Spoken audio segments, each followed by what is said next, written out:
Subscribe कीजिए हमारे YouTube channel को और बेल आइकन को प्रेस कीजिए ताकि हमारी वीडियो का लिंक सबसे पहले आप तक पहुंच सके और ज्योतिष संबंधी सभी जानकारियां आपको मिलती रहे। नमस्कार दोस्तों, स्वागत आप सभी का हमारे इस यूट्यूब चैनल पर। आज हम बात करेंगे दुर्गा सप्तशती के पहले अध्याय के बारे में। महर्षि मार्कंडेय जी बोले, भगवान सूर्य के पुत्र स्वामिनी की उत्पत्ति की कथा को मैं विस्तार से कहता हूँ, आप ध्यान से सुनिए। सूर्य की स्त्री छाया से उत्पन्न स्वामिनी जगजननी महामाया की कृपा से जैसे जैसे मनवंतर के अधिपति बने, वे विशिष्ट कथा सुनिए। प्राचीन काल में शवारोचिस मनवंतर के क्षेत्रवंशी राजा सूरत समस्त पृथ्वी के चक्रवर्ती राजा हुए। वे प्रजा का अपने पुत्रों की भांति पालन करते थे। यवन राजाओं से राजा सूरत की शत्रुता हो गई। दुष्टदलन राजा सूरत से उनका भयंकर युद्ध हुआ और थोड़ी सेना होने के कारण यवन राजाओं ने सूरत को हरा दिया। तदंतर राजा अपने नगर में आकर राज्य करने लगा, तो भी अन्य शत्रु राजाओं ने राजा सूरत पर चढ़ाई कर दी और नगर में भी दुराचारी मंत्रियों ने राजा का कोष, सैन्य तथा समस्त वस्तुएं छीन ली। तब राजा हारकर अकेले ही घोड़े पर सवार होकर शिकार खेलने के बहाने घोर जंगल में चला गया। वहाँ उन्होंने महर्षि मेधा का सुंदर आश्रम देखा, जो अहिंसक सिंह आदि पशुओं तथा शिष्यों और मुनियों से शोभित था। वहाँ बैठे हुए महर्षि मेधा को राजा सूरत ने नमस्कार किया और मुनि से उचित सत्कार पाकर उसी आश्रम में रहने लगा। कुछ काल के बाद वह अपने राज्य तथा प्रजा की चिंता से विचारने लगा कि जिस राज्य को मेरे पूर्वज ने भली भांति चलाया और प्रजा का पालन किया, वे आज मुझसे दूर चला गया है। वे दुष्ट मंत्री राज्य का पालन धर्म नीति के अनुसार कर रहे होंगे या नहीं, और मेरा मुख्य हाथी भी दुश्मनों के वश में हो जाने से क्या क्या कष्ट भोगता होगा। जो आज्ञाकारी नौकर नृत्य प्रसन्नता से धन और भोजन प्राप्त करते थे, अब उन दुष्ट राजाओं के आश्रय में रहकर कष्ट पाते होंगे। मंत्री राज्य के धन को कुमार्ग में व्यर्थ ही अपव्यय करते होंगे। जो धन मेरे पूर्वजों ने बड़े कष्ट से संग्रह किया था, सो नष्ट हो गया होगा। इस प्रकार वे राजा राज्य की सभी बातों की चिंता करने लगा। कुछ समय पश्चात एक दिन आश्रम के समीप एक वैश्य को आते देखा, तो राजा ने उससे पूछा कि अरे भाई, तुम कौन हो और यहाँ क्यों आए हो? तुम्हारा मलिन मुख शोकयुक्त क्यों दिखाई देता है? इस प्रकार राजा सूरत की बातों को सुनकर उस समाधि नाम के वैश्य ने राजा सूरत से कहा कि हे राजन, मैं समाधि नाम का एक वैश्य हूँ। मेरा जन्म धनवान कुल में हुआ है। मेरी दुष्ट स्त्री व पुत्र आदि ने मुझे धन के लोभ में घर से निकाल दिया है और मेरा धन छीन लिया है। मैं धन स्त्री पुत्र से रहित हूँ। अब अकेला दुखी होकर इस वन में आया हूँ। मुझे अपनी स्त्री एवं बंधुओं का कुछ पता नहीं। मैं यहाँ रहने के कारण अपनी स्त्री पुत्र तथा स्वजनों की परिस्थिति को नहीं जानता कि वे इस समय अपने स्थान पर सुखी है या दुखी। मैं ये भी नहीं जानता कि वे मेरे पुत्र सदाचारी हैं या व्याभिचारी। राजा बोला, जिन स्त्री पुत्र आदि ने तेरी धन संपत्ति को छीन लिया है, फिर उन्हीं के स्नेह में तेरा मन क्यों जाता है? वैश्य बोला, आपने मेरे विषय में जो बातें कही वे वास्तव में सत्य हैं, परंतु मैं क्या करूं? चित्त की कठोरता उत्पन्न नहीं होती। जिन पुत्रादि के ने धन के लोभ में आकर मुझे घर से निकाल दिया है, मेरा चित्त फिर भी उन्हीं में आसक्त होता है। मैं क्या करूं? इन स्वजनों के निर्मोही होने पर भी मेरे मन में उनके प्रति प्रेम है। मार्कंडेय ऋषि बोले, हे द्विज श्रेष्ठ। तत्पश्चात राजा सूरत और समाधि वैश्य दोनों मिलकर मेधा मुनि के समीप जाकर प्रणाम करके बैठ गया और मेधा ऋषि से कथा प्रसंग करने लगा। राजा बोला, हे भगवान, मैं आपसे एक बात पूछना चाहता हूँ। आप कृपा करके बताओ। हे महाराज, मेरा मन वश में नहीं है, इससे मुझे दुख है।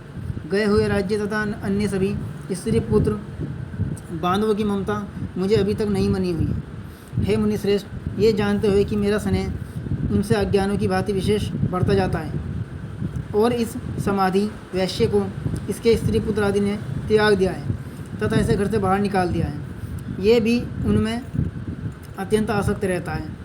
इसी तरह हम दोनों बहुत दुखी हैं। हे महाभाग, उन दोषों को जानते हुए भी हम दोनों का हृदय उनके प्रति ममता में आसक्त रहता है। इतना ज्ञान होते हुए भी ऐसी ममता क्यों है? हम दोनों की अज्ञानों की भांति मूर्ता क्यों उत्पन्न हो रही है? महर्षि मेधा ने कहा, समस्त जंतुओं को जानने योग्य ज्ञान होता है। हे महाभाग, सभी प्राणी पृथक पृथक होते हैं। कोई दिन में नहीं देखते तो कोई रात्रि में नहीं देखते और कोई दिन रात्रि में समान दृष्टि से देखते हैं। पुरुष ज्ञान युक्त हैं, ये सत्य है, इसमें संदेह नहीं।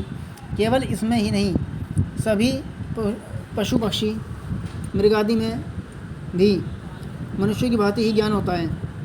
ये स्थूल ज्ञान होता है। जैसे मनुष्य में आहार आदि की इच्छा उत्पन्न होती है, वैसे ही पशु पक्षी आदि में आहार विहार निद्रा और मैथुन आदि की इच्छा उत्पन्न होती है।